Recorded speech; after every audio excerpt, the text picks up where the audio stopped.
everyone, Renee here. So for a change, I'm going to talk about the skincare that I never talk about. My unpopular opinion on the popular stuff. I do want to preemptively mention though that all of this is personal preference. Everyone's mileage varies. Things are popular for a reason. This is just an overdue explanation of what I just never talk about and I do get asked about a lot. So spicule microneedling serums have been really popular, particularly in the last year or two. Made popular by a brand called VT and their Reedle shot serums. This started to show up in many other brands' formulas. These serums contain, to varying degrees, these tiny sharp needle-like spicules in them made of silica, so as to mimic the effects of microneedling on the skin, which will help with the penetration of active ingredients in the serum. From the first time using it, it just didn't feel right. I did not like the way it felt at all. This kind of triggers the same response I had as a teenager using apricot scrub on my face. But I'm used to using products that cause some level of discomfort, but usually it's for a reason, whether it's acid retinization or even microstamping.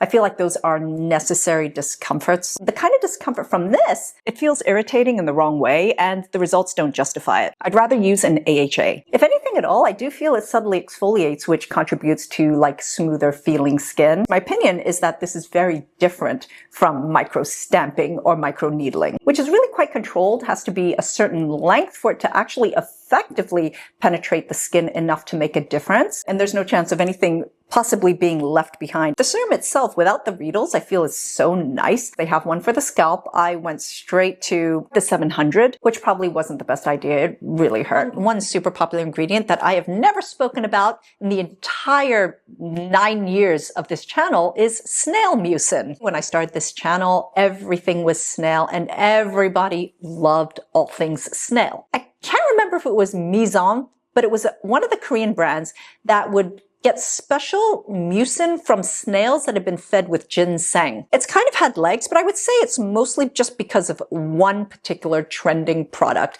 which is the CosRx iconic Snail Mucin Power Essence. It's the first time I believe an essence had ever dared to be that intensely slimy. But yeah, so this is just something I never really got into, but I also feel like it wasn't necessarily right for my skin type. I feel like Snail Mucin was better for skin that was maybe more acne prone. I was never really wowed by any of these formulas, but in fairness, I think I was also at that time too distracted by other ingredients. I was really into like honey, all the bourrol, jelly, propolis, honey, and the fermented stuff. I was just more consumed by those formulas with those ingredients because I can really see how much more it was doing for my skin. I feel like right now everything is PDRN. This originates from a really popular Korean in-clinic treatment, which uses PDRN and injects it into the skin. This ingredient is derived from the DNA of salmon or sturgeon, basically salmon sperm. Apparently, there are a lot of similarities to human DNA. Studies showed multiple benefits for the skin, well-aging benefits, collagen stimulation, hydration, just all the things. In treatments, they're usually injected or microneedled. I've never tried them, but I know many people who have. I believe in the clinical treatment, not so much with the topical skincare available now. Just the topical benefits alone, I'm not sure how much really one should expect. I did get some face masks from REJURAN. I feel like if you're gonna do PDRN, you might as well go to REJURAN, which really has the patent on it and did a lot of extensive studies on it. Just know that with other brands that have PDRN formulas, a lot of times it's extracted from different types of plants that have nothing to do with human biology at all. It has become somewhat of a buzzword now, and we're at a point where it's almost unavoidable. So there are PDRN formulas that I use because I like them, but not specifically because or just because I expect that the PDRN is going to do something special. It's just kind of there, and I like the way the moisturizer feels or how glowy it makes my skin look. The concept of slugging, which has been around for decades for someone like me who tends to have dry, dehydrated skin, especially during the winter,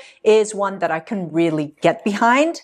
It is the experience of it that I really dislike. I mean, I just can't do it. Definitely not the traditional way. I have other ways. Traditionally, slugging is done by applying a layer of Vaseline on your face before you go to bed. And Vaseline being so occlusive kind of just locks everything in. Moisture is having a hard time escaping, which is the whole point. I know so many people who swear by this. In fact, the first time I even heard about it was through my aunt. At the time, there wasn't a name for it, but she would do it every single winter. I've tried it, and honestly, I just can't do it. I dislike the experience so much. It is so invasive, so messy. Also, trying to wash Vaseline off of the skin is in and of itself a real ordeal. I mean, there will always be a residue left behind. But instead, same concept, I'm using overnight masks, whether it's these hydrogel ones or the peel-off ones. Same concept, these act as a seal over all your skincare, last step of your routine,